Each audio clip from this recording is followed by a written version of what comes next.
Кыргызстаныбызда, анын ичинде бардык үй бүлөдө жакшылыктар болсун, ушу дүйнөдө согуш болбосун. Мен чындап мына күн сайын жатаарда ушинче адам. Сол дүйнөдө согуш болбосун, балдар өлбөсүн, адамдар өлбөсүн, Кыргызстанда стабилдүүлүк болсун, туруктуулук болсун деп. Ошон үчүн ар бир кыргызстандык бактылуу жашаса деген ойдомун да. Перед Новым годом у нас у всех ожидание чуда.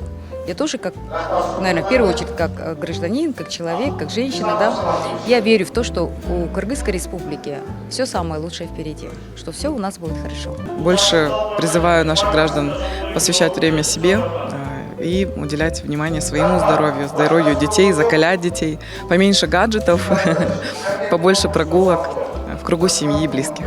Ко всему относиться с позитивом, ко всему. Даже у какой-то плохой вещи, у плохого явления есть какая-то хорошая сторона. Везде постарайтесь найти позитив, иначе жизнь будет казаться сложной. Благополучия, здоровья всем, чтобы следующий год был для читателей зрячим годом. 25-жылы жаңа жылда бардыңыздарга ден соолук каалаймын, ишиңиздерге ийгилик каалаймын, алдыга койгон максаттар ишке ашсын.